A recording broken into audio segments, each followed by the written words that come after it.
आज मैं आपके साथ शेयर करने वाली हूँ कुछ ऐसी छोटी छोटी मगर बहुत ज़रूरी बातें जो हमारे क्लीनिंग और ऑर्गेनाइजेशन में बहुत हेल्प करती हैं। घर को क्लीन और ऑर्गेनाइज्ड रखने के बहुत सारे फायदे होते हैं। घर नीट, क्लीन और टाइडी तो लगता ही है, साथ ही फंक्शनल भी हो जाता है। घर फंक्शनल रखने से हम स्ट्रेस फ्री रहते हैं और भी इसके अलावा बहुत सारे फायदे हैं।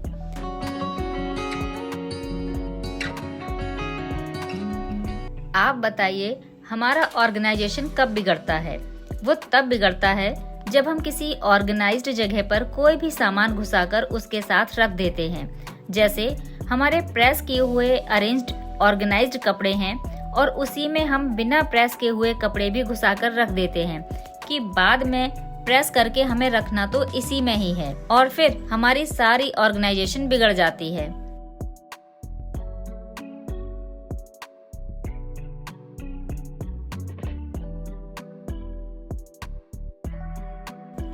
ठीक ऐसे ही जब हम कोई ग्रोसरी लाते हैं तो हमारा जो ऑर्गेनाइज्ड कैबिनेट है उसमें हम ऑर्गेनाइज्ड सामान के साथ नई ग्रोसरी को भी रख देते हैं, जो कि हमारे ऑर्गेनाइजेशन को बनाने की बजाय बिगाड़ देता है।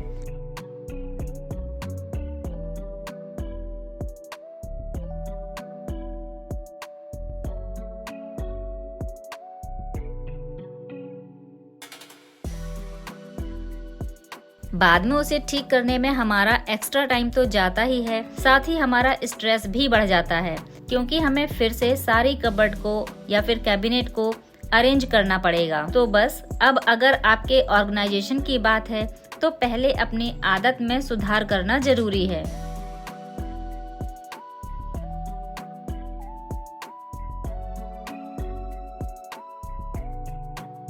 जब कभी आप फर्नीचर रिलेटेड शॉपिंग करें तो ये जरूर ध्यान में रखें कि वो मल्टीपर्पज हो और उसमें स्टोरेज की जगह हो। अगर आप टेबल ले रहे हैं तो ड्रॉयर जरूर हो, या फिर कोई रैक ले रहे हैं तो उसमें भी स्टोरेज जरूर हो।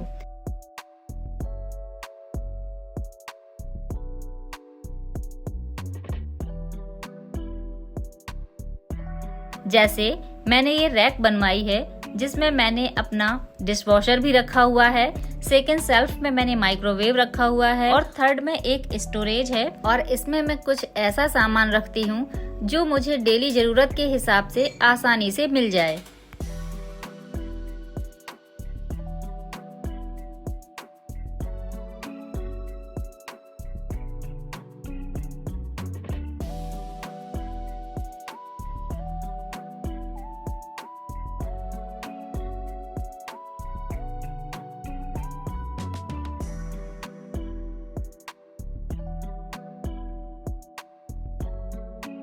हम अपने आसपास कुछ ऐसे सामान जरूर रखते हैं जिसकी हमें हर टाइम जरूरत रहती है, जैसे चार्जर, केबल, लेकिन जब हम उनका यूज कर चुके होते हैं तो फिर इनको एज इट इज यूं ही बिखरा हुआ छोड़ देते हैं, जो कि दिखने में बहुत ही बुरा लगता है।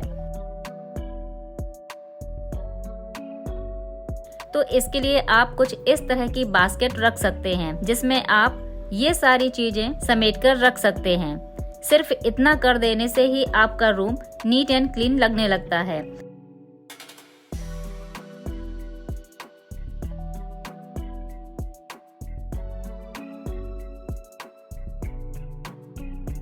और दोबारा जरूरत पड़ने पर आपको ये आसानी से मिल भी जाती हैं। बातें छोटी छोटी हैं पर जरूरत है इनको अपने हैबिट में लाने की। घर को या रूम को ऑर्गेनाइज करने या अरेंज करने के लिए बहुत महंगे सामान की या ज्यादा टाइम की जरूरत नहीं है। जरूरत है तो सिर्फ अपनी हैबिट में सुधार करने की।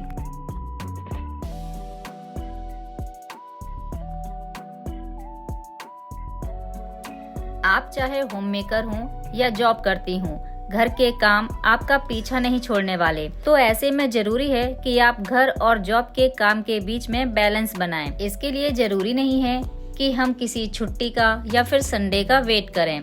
जब भी आप किचन में कुकिंग करें या कोई काम करें, उसी टाइम किचन का कोई एक कॉर्नर या एक शेल्फ क्लीन कर लीजिए। इस तरह आपको किचन क्लीनिंग के लिए एक्स्ट्रा टाइम की जरूरत नहीं होगी और न ही आपको एक्स्ट्रा टाइम के लिए सोचना पड़ेगा।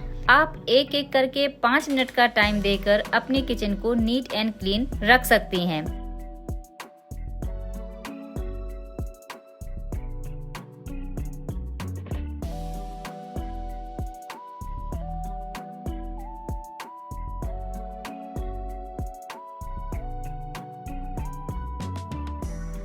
और किचन में आपका टाइम कम से कम लगे, इसके लिए ट्रांसपेरेंट कंटेनर रखने की कोशिश करें, क्योंकि कई बार हम चाहते हैं कि जो चीज़ हमें चाहिए वो एक नज़र में मिल जाए।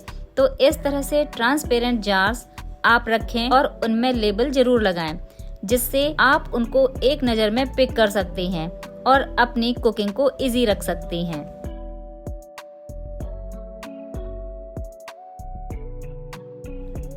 आप माने या ना माने, हमारे घर में कोई ना कोई कोना, कोई ना कोई एक जगह ऐसी जरूर होती है जिसमें हम अपना सारा सामान डंप करते चले जाते हैं कि जरूरत होगी तो यहीं से फिर से ले लेंगे।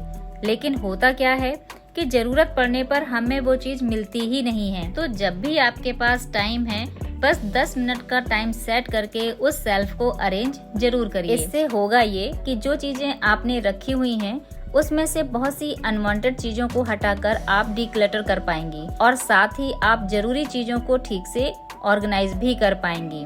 तो फ्रेंड्स, मैंने जो ये टिप्स आपके साथ शेयर करी हैं वो बहुत छोटी छोटी पर बहुत काम की हैं। तो ये था मेरा आज का क्लीनिंग ऑर्गेनाइजेशन को लेकर एक छोटा सा वीडियो, जिसमें मैंने कुछ टिप्स शेयर करी जो हमारे डेली के काम को आसान तो बनाएंगे ही, साथ ही हमारे घर को नीट, क्लीन एंड ऑर्गेनाइज्ड भी रखेंगे। अगर आपको आज का वीडियो पसंद आया है तो चैनल को लाइक, शेयर और सब्सक्राइब जरूर करिएगा। मिलते हैं नेक्स्ट वीडियो में। Till then bye bye, always stay happy and healthy.